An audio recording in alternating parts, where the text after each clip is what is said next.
a lot cheaper than cryogenically freezing somebody for a few jars. Yeah, true. Yeah, and we save on pencils. Yeah, right. Don't have to throw away scrap paper that way. Save a lot of trees. Yep. Cornel, you want to give us your name, your Okay. date of birth, and where you were born? My name is Cornelius Hill, Albert Hill actually, Cornelius, and then Albert L-B, or A-L-B-E-R-T, and H-I-L-L. And I was born in Oneida, at home, And what year was that? 1933. So, Okay, can you give us the names of your parents and your mother's maiden name? my dad was Albert Hill, and my mother was Jane Baird Hill, and I had a brother, Raymond Hill, that died at birth with my mother, so they died at the same time. He was too large and killed her, and then, until he died. So I never did really know him.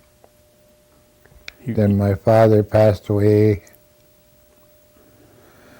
and I was about eight or 9 years old, I think, something like that. He was hit by a car in Green Bay and eventually died from that accident. And it's ironically, he was bringing me home a fish fry that night, Friday night. Never made it home with it. So. Okay, do you remember your grandparents at all? Grandparents, the one that I remember is Sam Baird. Sam Baird, and my grandmother was Electa Baird. Now, that was on which side of the family? Your mother's side? My mother's side, yeah. And then my grandmother died, well, she was really up in age, but she died from arthritis too and all that. She was pretty old when she died. Then, my grandfather died years later from that too. I don't remember what year, but they put him in the nursing home and he didn't like that too much, and he died right there. So he had nobody go visit him or anything like that. What do you remember when you think of your grandfather? What kind of memory comes back to you? The way he lived.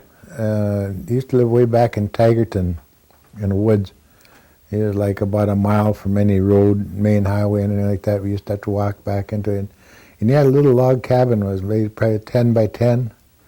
Everybody lived in there. His chickens, his dogs, his cats, everything, all lived in this thing. And he used to raise a bunch of banty chickens. And I can remember that. He put a canvas on the end of the bed, and we had that one like brass bed, like the railing. He put a canvas over there, and that's where his chickens would sleep at night. And then he had a window right by the creek. The creek went out about 5 feet from the window. He had fishing poles out there, and he was catching trout that way, right from inside the house. Wow, that's terrific. Did you get the opportunity to find out what kind of education he might have had? No, I didn't. From what I understand, I think it was just everything he learned just on his own, no schooling, whatever, just more or less out in the woods all the time. That's the way he wanted to live. And they took him away from that. My uncle, which is his son, Jesse, let him have his house out there by the reformatory. It used to be a farm back there a long time before. I was born and raised back there, actually, in the log cabin. And then he bought a house and had it moved onto the property. And when he moved out there, he let my grandpa live there, and he had his own little house there all by himself, and they're in the same thing. Dogs and chickens, and all he wanted to do was go out there, cut his own wood, raise his own potatoes, everything, and just do everything on his own. Is that out by the Honor Farm? Yeah. Well, where did he live? Let's say on Reformatory Road and U there. You know where's Shady Lane? Okay, that goes the other way. Yeah, it goes right in halfway, about a half a mile from U on Shady Lane. On the left-hand side On there. the left-hand side there. Okay.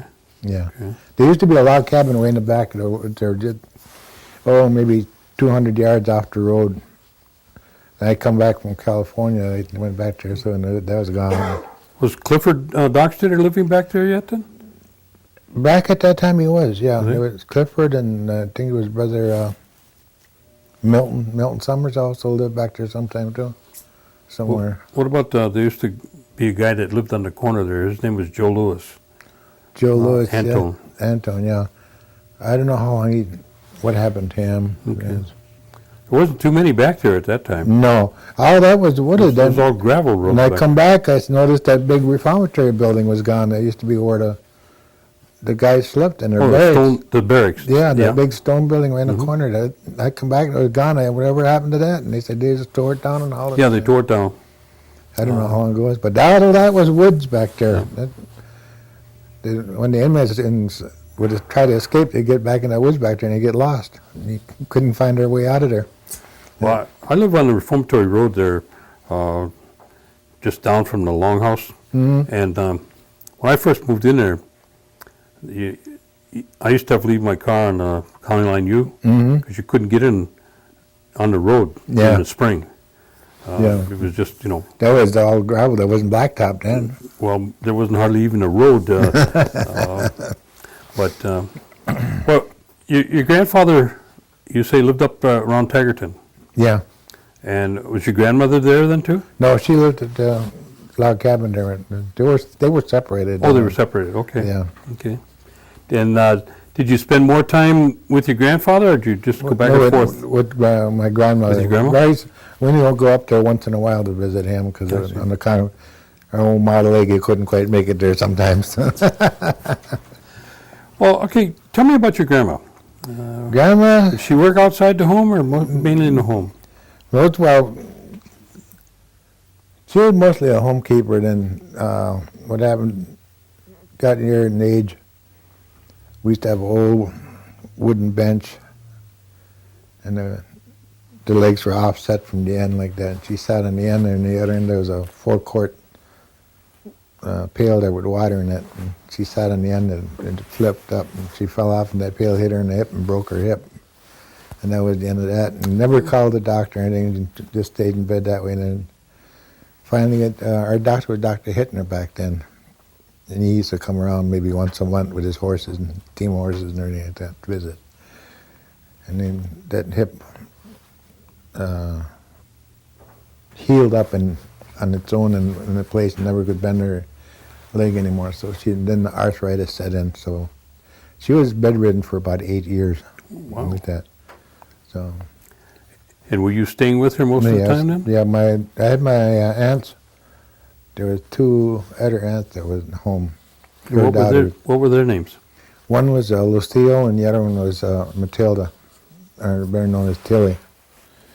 Well, when my mother died, Tilly was just a young girl. She more or less took me over under her arm. I almost say it like she was almost like my mother. The only person I know that was my mother, as her, because I never remembered my real mother. Because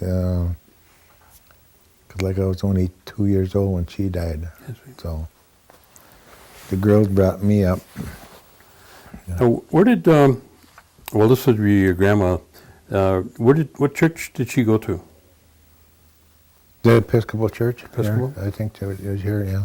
Okay. Whenever we could walk. We used to walk from back there up to here. And that was 5 miles. Yeah. Flat 5 miles. That's quite a walk. Yeah. Yeah. Remember when they used to have the relief office between Morgan's and showed us a spike store?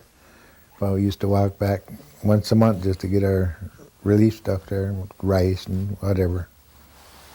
I remember pulling my little red wagon down the road all the time. Well, you didn't have any running water or electricity then back then? No. I used to go about a quarter of a mile down out in the field there.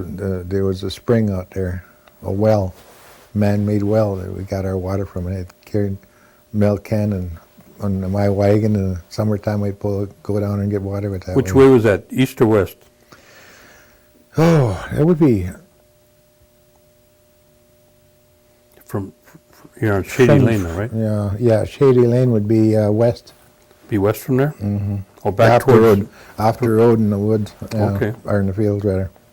it was just a regular spring? Yeah, right. Oh. Spring. Is it still there? I don't know. I haven't. There's building, but a lot of buildings on that area. I don't know if that spring is still there or not. I know the creek is still there. That when the water runs into it. Yeah. I used to fish trout out of there. I never forget that when I was a little kid. I was about 7 years old. I went down there fishing and with a little willow whip and store-bought string and a little haywire hook. Mm-hmm. I caught my first trout out there, and I didn't know what the hell it was because it was all different colors and everything because I never seen anything like it. And I run home with that thing on a hook because I was scared to touch it because I never seen anything like it. And I ran all the way home with it. And my Uncle Nate was home then. He said, "Hell," he said, "go get some more." And I ran all the way back there. I ended up with about 12 of them, I guess, on that day. I see. So, Did you ever gather holy water out of there? no, No? no, Did you ever gather holy water at all? no, I never did. 'Cause I know they used to talk about taking it out of a spring. Kenny Hill does that. Mm-hmm. He's got a well close to his place too, I know. Yeah, every Easter morning he brings some in. Mm-hmm. Yeah. Now, living that far back in, kind of in the woods in those days, it was. You pretty much had to take care of everything for yourself then. Yeah. And your grandmother must have, done all the cooking and the canning. And Yeah. We had raised all our own stuff: potatoes, corn, beans, cucumbers. Matter of fact, we even raised beans and cucumbers for contract with, I think, with Larson's or something like that. And we used to bring them into, I think, who was handling that? Leader Spikes, I think, was handling that. He used to turn it in there, and they'd pay us for whatever it was, 2 cents a pound or whatever, something like that. Yeah. So that's how we was making our living to it. What about did your grandmother have any kind of remedies for, curing, or did she put up anything for Oh, plants? yeah, she had all kinds of stuff, but then it was hard for me to remember the different kind of leaves and stuff like that for tea and all that, even for arthritis and for colds and everything. You didn't follow up on any of that? Huh? No. And then my dad used to, when he was alive, when he'd come back there once in a while, him and there's old, guess you call him my grandpa, he's old Joshua King. He married, was on my grandmother's side, a relative. But I used to call him Man Dodo Berries, because he'd always go out there and pick berries and raspberries and bring them over to the house all the time. But him and my dad used to go out hunt skunks, and they'd get that skunk oil. Remember, he used to use that for colds. That was for everything too, rheumatism and everything. And to this day, I wish I had some of that, because that really worked. And tastes like hell, but it would. Now, did your grandma ever talk about, tell you any kind of stories about the old days when she was, when she was younger or anything like that? Not very much, because she spoke mostly Oneida, didn't know very much English. I see. I knew Oneida, then I could speak it just as well as anybody else, but once I got away from it, I just lost it all. I see. After I come back from service, I didn't hardly know anything. I'd pick up now and then here and there, whatever. But Joe, we used to talk Oneida all the time, but I can't remember as far as any stories or telling me how they used to do things and everything.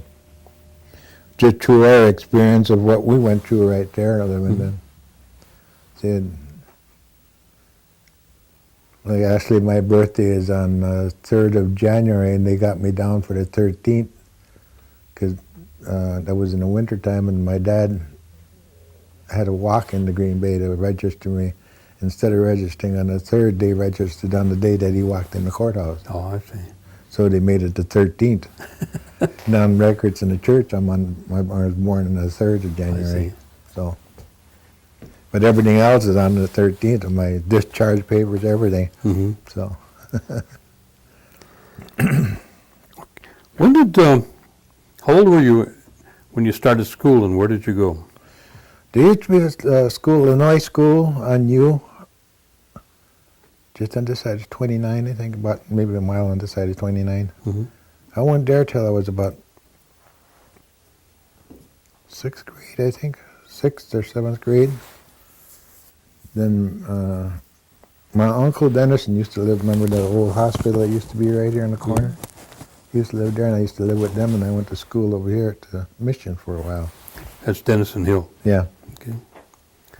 So, Now, how many were going to school at Illinois at the time? Do you remember? Well, approximately.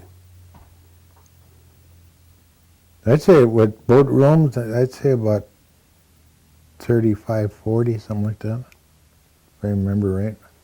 And what was the makeup of the school, Indian and non-Indian? It was just all Indian, so as far as I remember. There was 2 rooms, one on the south end and one on the north end. Just those 2 rooms there. And their center was the dining hall, I guess, but where you had, Pretty much all Oneidas, huh? yeah, That's so I remember it. And you went there till, I went there for a while. I think I went there for about a year and a half. I'm not sure. But after my dad died, then I was moved around quite a bit. I was more or less the orphan then. I was just around, staying here and there. I was staying with my aunt out in Westy Pier, and I went to school out there for a while too. And then, matter of fact, I graduated out there from one of the schools. Then I went to junior high, Washington Junior High. Didn't finish that. And is that when you were staying with Denison, when you were at the hospital, when you were going to school there? going to school here at the, Yeah. then I was moved around. I stayed with Melinda Webster as my other aunt. Then after my dad died, there was a judge in Green Bay that was my guardian. And also, when Dad died, they had insurance, and I had $17,000 in the bank, and that's what my rent, that was paying my rent for whoever stayed. At that $50 a month, I think everybody wanted me because they could get that $50 a month to take care of me. And so, Tell me a little bit about the hospital that you can remember. It was called a hospital, but it wasn't. no, it's just like a apartment building, actually, is what it was. As far as I remember, there was quite a few families living in there. But I remember, I think Cahill was living there also, Dennison. There was a couple other families, I can't remember who. I think some Christians too, I'm not sure. But just a bunch of us kids running around all the time. So, Do you, okay, being a member of the church, do you remember any things that were going on at the church, let's say at Christmas time? I used to be in the choir at the church, and we had, for the kids, we just had a deal in the basement where they were making all different kind of Indian stuff out of molds, plaster mold, the Indian heads. Then we used to take the small, like, soup cans, I think what it was, and made little tom-toms out of them. You remember they had the old rubber inner tubes back in? Then we used to take the rubber inner tubes and take it out and cut holes on them and, stretch them over the top and make it sound like a regular little drum. Decorate them up with little feathers and all that on them. And they were selling those at the stands or whatever. Who was the priest at the time? Father Christian. Father Christian? Mm-hmm. Were they having things going on at the parish hall then? No, not that I remember. Oh, okay. No. Everything was done down in the basement here. Okay. It was pretty much the recreation where they did everything, We even, had choir practice down there, I remember. Now, when you were in the choir, did they sing mainly English, or did they sing any Oneida? Oneida. All Oneida. Mm-hmm. Okay. And how big was the choir? They had a pretty big choir. They must have had about 8 or 10 women and same as men. And I can't hardly remember all the the choir members now too. It's been a long time going. Ruth House, Ruth Baird, Pearl House, McLesters, Guy Ellum, Nelson Ninham, Archie Witt, Ernie Stevens, I think. Might have been. He sang tenor. He had a real high voice. Probably Ernie Smith. Ernie Smith, could be Ernie Smith. Yeah, he sang tenor. Mm-hmm. Matter of fact, me and Jerry Skinner was on the choir. Oh, you and Jerry are about the same age? Mm-hmm. I see. Yeah. Now you say you went. Where'd you go to? De Pere High School? No, I went to Washington Junior High in Green Bay. Oh, Washington Junior High. Mm-hmm. Okay. And how long did you go there? I went just about 3/4 of the semester. That's all. Then from there I went into the service, a judge. But I was only about 15. What year was that? 1949. 49? 1950. 1950. Because I was in Korea in 1950. What did you join? The Army. Army? Yeah. And where'd you go to training? Training, Fort Riley, Kansas. So there was a bunch of us when I went there. There was like about 8 or 9 of us. They all joined up at the same time. Everybody's saying, you couldn't join up that young. I said, if you got a judge that'll sign for you, you can join. So I was in the Naval Reserve with Artley Skinner and Jerry. That's how I started in. Oh, you were in the Naval Reserve? Yeah, when I was 14. I was in the Naval Reserve with Artley Skinner. But then when you went active, you went to the Army? Yeah, they gave me a medical discharge from the Navy and went into the Army. I see. What did you do in the Army? I mean, what was your duty?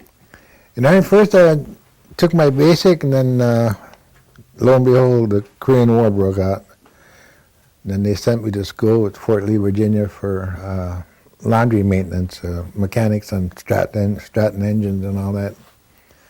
So I graduated from that, and then they gave me 5 days to get from Fort Lee, Virginia to San Francisco to go ship over. But I stopped over 3 days and then flew into California on my way to Korea. I landed in Korea on Christmas Eve, 1950. Right at midnight. Right at midnight. Colder than hell. You want to share some of your experiences in Korea? No, what? Pretty much the same as everybody else. Well, you got to go with. I don't think a lot of people believe that when you say. I forgot who was that said that. Retreat hell, we're fighting. They're fighting in a different direction, and all that. We was, because I joined the company when they were just Chinese start coming in. And when we made it up to the Manchurian border, I seen that, and then we got chased back. So. Oh, you were in the infantry then? Yeah. Okay. I was with demolition. Demolition? Yeah. Oh, jeez. Yeah.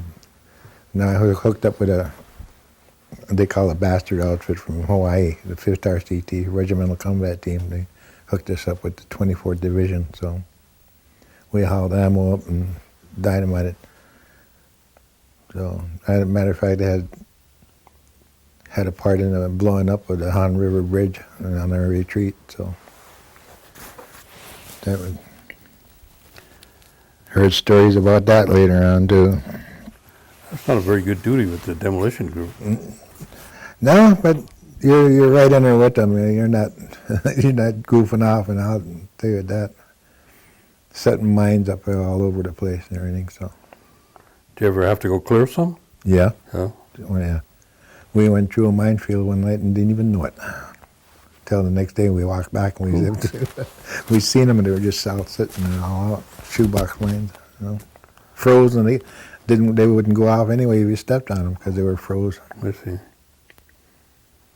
Did they have machinery that they used, or do you have to clear them by hand, or what You know, they had sweepers, detectors, detectors? Yeah. Uh-huh. and then you can see them. They didn't bury them. You can pick them up pretty much. So it's only at nighttime when you run into those. I got blown out of a Jeep with one. You what? I got blown out of a Jeep by hitting a mine. Oh, is that right? Being my commander, yeah. I was a driver and they had a mine and blew us right out of it. And we never got, neither one of us got hurt. So Wow. stayed right in it, just got another Jeep and went. You didn't have your seatbelt on either, huh? How long did you stay in Korea? I stayed in there 9 months. 9 months. Yeah. I come out on the point system. So I had my 6 points up and they sent me out. Was that before or after McLester was there? After. After? Mm-hmm. They had taken him out by the time you went? Oh, yeah. Yep. And you finished your tour in Korea, then where'd you go? I come back home and let me see. I come back home and went on leave for 30 days and then they shipped me back out to California for the 33rd Division for Illinois. Moved out there to Santa Maria. And we opened up camp out there called Camp Cook. And we was babysitters for the National Guard that moved out there. We made their beds for them and all that and set them up and a whole bit. And after that was all done, they shipped me back up to Colorado, another Camp Carson. I guess it's called Fort Carson now, from what I understand. But it was Camp Carson when I was there then. What was your duty there? I was a cadre training and instructor. Oh. So, for new recruits. Oh. Then I got discharged from there in 54. How long, what was that then, about 4 years? No, 50, 51, 52, 53. Yeah. What did you do after you finished up in the service then? Bum around. Didn't have much of any. Well, back then the jobs were pretty scarce, and we come back here. Pretty much all of us coming just like almost met back again from all different parts. Frank Summers and everybody else, Arnold and all those guys. We all met back and we was getting our flying 26. Everybody come back here and they're caddying and whatever. Working the canning factory, working the boats. Kind of hard getting on the boats there, all the Stevens gang and the whole bunch there. And Yeah, they had that pretty well tied up. yeah. Mm-hmm. So eventually got in there though, and it stayed in there with it for about 2 years, I guess, something like that. Working unloading and all that. Worked Larson's for a while. Then where did you go? Then I would, let's see, 1964.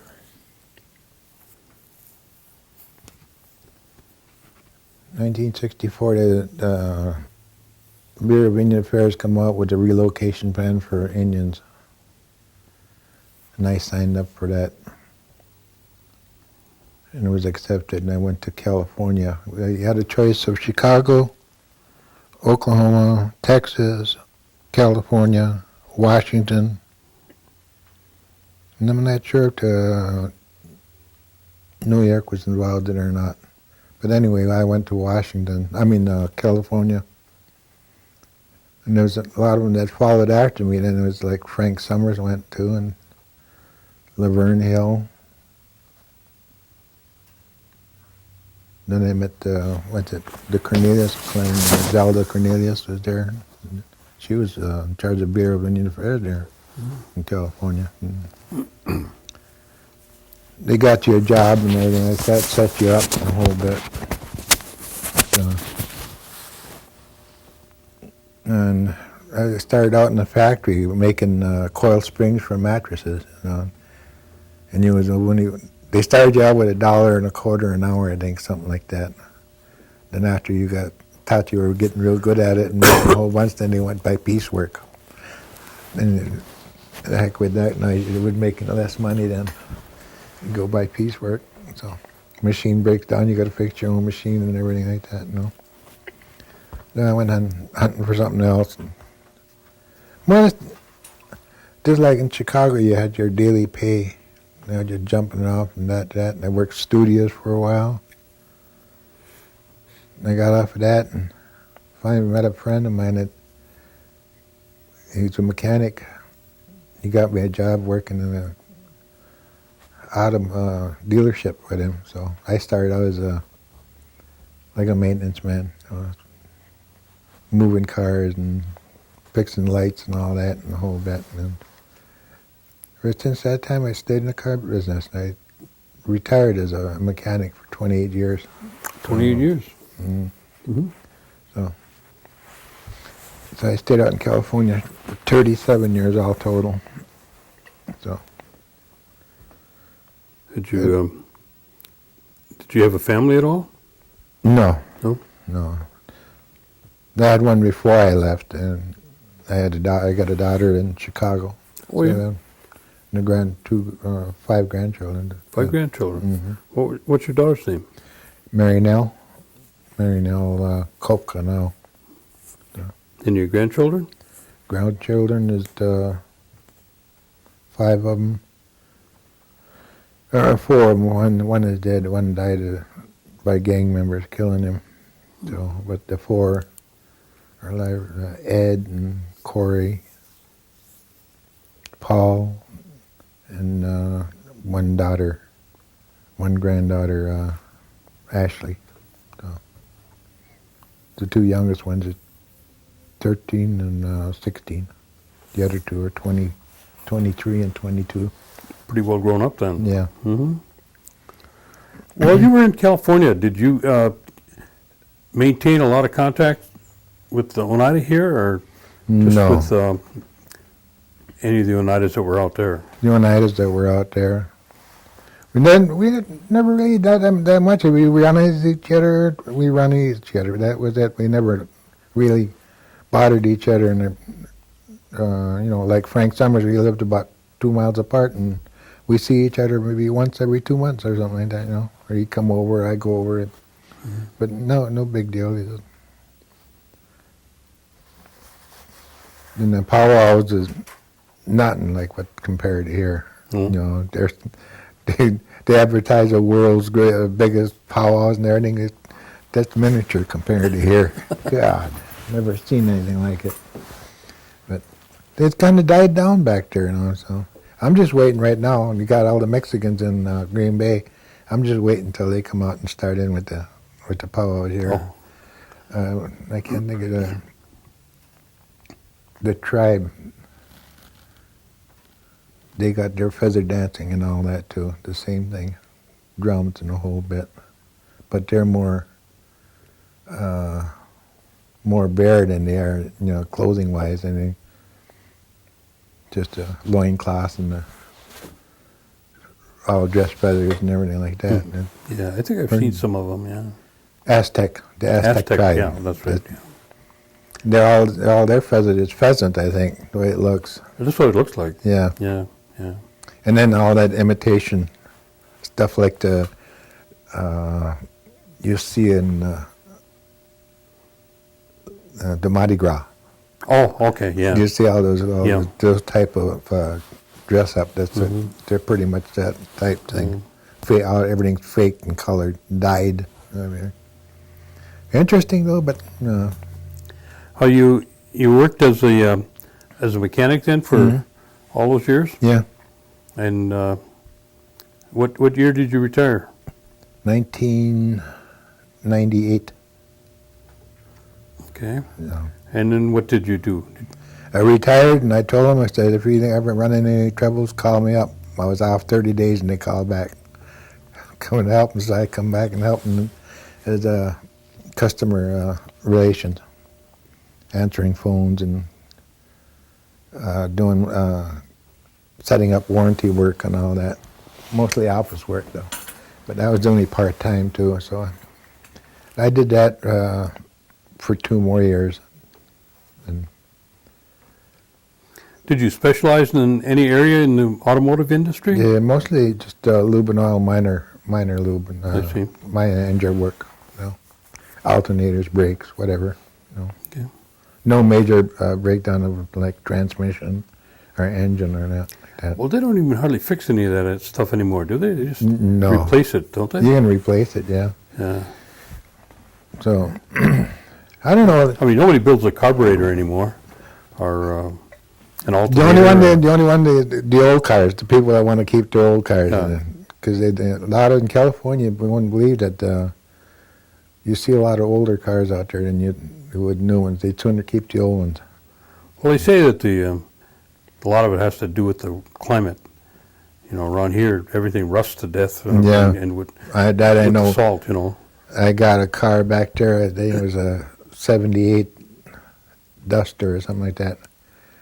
And the guy wanted the shocks replaced on it, and I took one, turned it a bolt, and the whole Just bracket just broke Yeah. right off just from rust. And that was the last time I touched it. Because we had to go to a junkyard and find a piece of it. yeah. I hear you. And then I bought that car too. I think it was the same car there. And you had a piece of sheet metal on the floor, and you pick it up and you can see the ground Right right straight through. through old skin car. Yeah. Oh, then you retired the second time then. I retired the second time. Then I got a job as a security guard. Out in California? Yeah, out in California. Hmm. I got a job doing that for a big apartment building along the coast. You know, had security around for people that want to be privately left alone and all that. You know, more or less like an elderly complex, a retiree section. So you just sit in the gate and let people go through that, check them out before they go in and all that. Walk around every hour and check nobody come in the back way or anything like that. I did that one for about a year and a half. So Then what, did you come back to Oneida then? yeah, I retired again from that, and then I got a branch. I got a hold of Branch, and then she helped me. I was asking her to look for a place, and I think I was coming back out because everybody else come out. Frank come out 5 years before I did come back, and Laverne come back before him. So the migration was starting to come back. They're starting to come back. Now, your name is Cornelius or Cornel? Cornelius. Cornelius. Cornelius, short for Cornelius. Okay, now, in church history, there was a Cornelius Hill. That's Is just for, that, what relationship is that with you? from what I understand, that's my great-great-grandfather. I don't know how that system works up with it. Matter of fact, it's in that gravestone out there alongside the church. Mm-hmm. And the same thing. That Do you know, or do you have any history about him? no, I don't. I have no idea. From what I read in the papers, and then even on the map, there's a Cornelius Hill on there. I don't know if that's the same one that has property, but it was over somewhere by Trout Creek over there in that area. That was way back then. There's property there to that person, Cornelius Hill. Mm-hmm. Who put me onto that? Somebody else got a map of that too, of all everybody that's on there, all the tribes. and like the everything. Loppin type of thing? Yeah. Mhm. Yeah. Now, since you've been back, what kind of activities or boards or organizations have you been participating with? Right now, I'm the post commander of the VFW. And when did you become that? Just last year. It's Okay. my first year as that. Okay. But I've been a VFW member pretty much all my life with Oneida. ever since I come back from Korea, I was a member with that. So, and then right now I'm working with the elderly center, or the senior center up there, and the meal site, delivering meals every day for the homebound people. So, like, we got 41 stops now. Oh, that's Just quite a few. picking up. I started out, there was only like 28. So now I just taking us 3 hours to deliver all those meals and try and keep them hot. Yeah. I helped out quite a bit. A lot of people were complaining their meals were not getting, or they were getting cold and by the time we were out there. And here I found I think Menards had those little heaters. You plug in the cigarette lighter like that. You keep in the car. You can either keep your soda cold in there or your food warm. So they were just big enough to hold 3 meals in those things. So I got 2 of them and plugged them in the van, and that way I keep 6 meals warm all the time. Oh, that's good. So, by the time I get to the last person, then his meal is still hot yet. So. And then they're all happy about that. So. Oh, that's good. I feel pretty good about that too. Yeah. So. Tell me what the VFW does and what your responsibility is with them. Oh, we're in charge of all the guys in the VFW. We're asked to do a lot of color guard functions for all the powwows and different areas. I'm getting letters from Madison, from Pacquiao. Right now we got one going for April the 5th, I think, for Albuquerque. Then we got another one going in Minneapolis, I think. And I got one going the 5th to the 4th at Madison. Another one at Milwaukee. You got another one in D.C. too, don't you? In D.C. That one, I don't know. That's going to cost a lot of money for that one.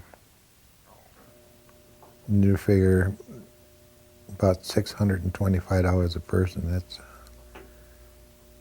and to send like 21 people down there, it's going to be about that's good size. about $24,000. Airfare, train, whatever. Yeah. And I don't think the way the economy is right now and the way it looks, it's pretty hard to raise it up. Yeah. So. You've seen a lot of changes from the time that you started out at the golf course caddying to the present day.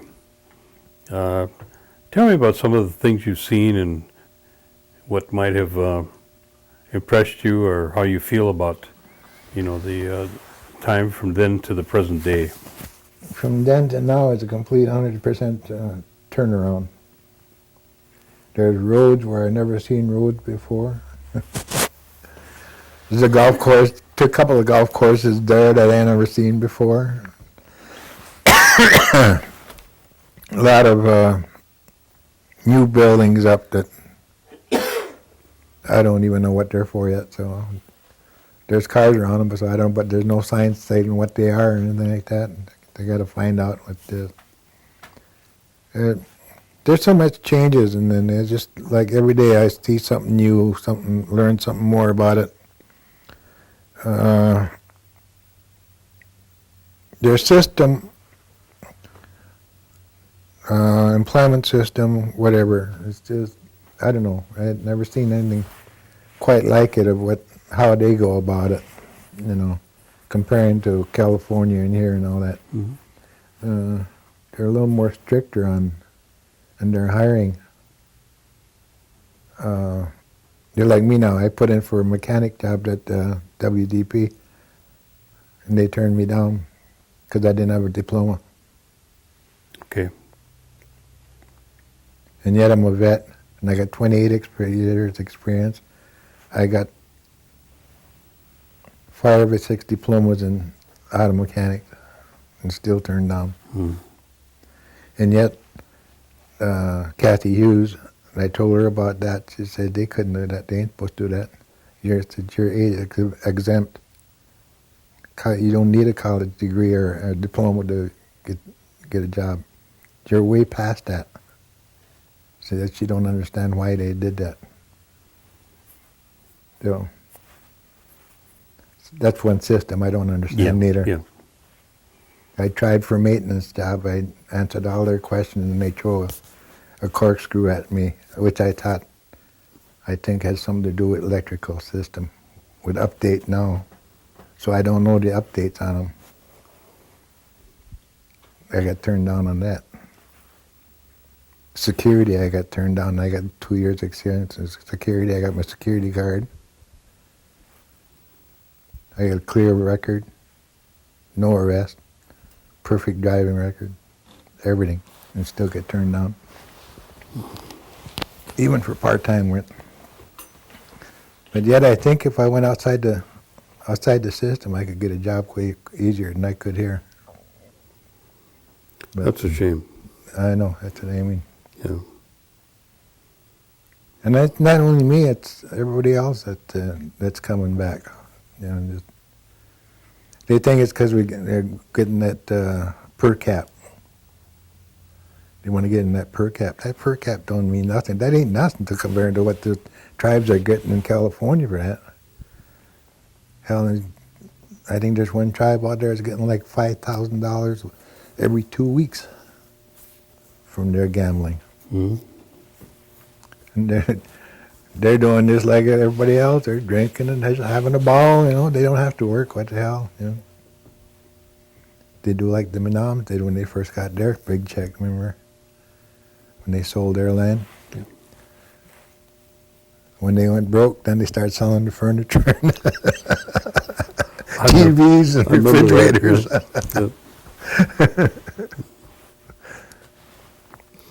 Yeah. What, outside of the employment situation, do you think there's some things that the tribe might be able to improve on? Yeah, I think there's still quite a bit that they can do, even for the elders, and you know, like now I think I see. It hurts me to see the church with a very few people in it on Sundays. Mm-hmm.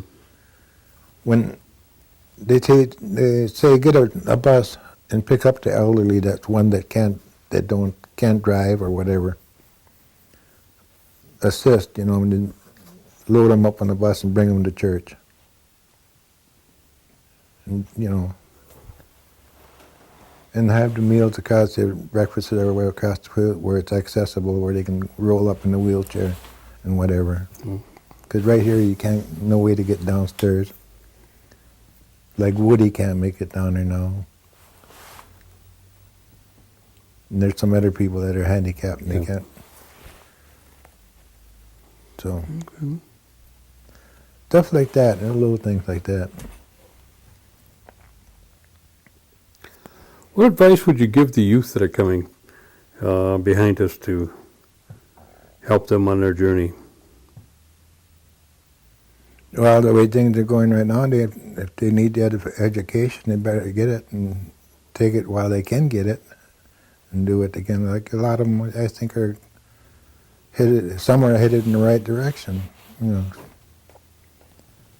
just follow the lead. Okay.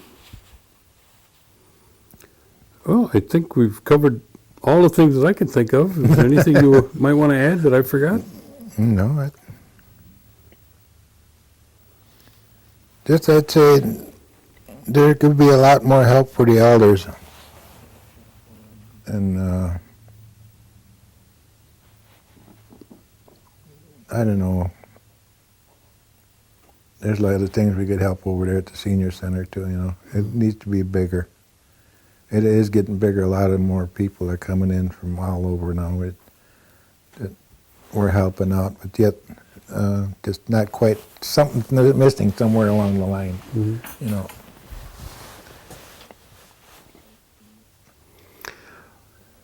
Well, I want to thank you for Okay. coming in and sharing these stories with us. All right. And No I think in time to come, it's going to be very helpful for our youth. And We appreciate it. Okay, no Okay. problem. Yeah. All right.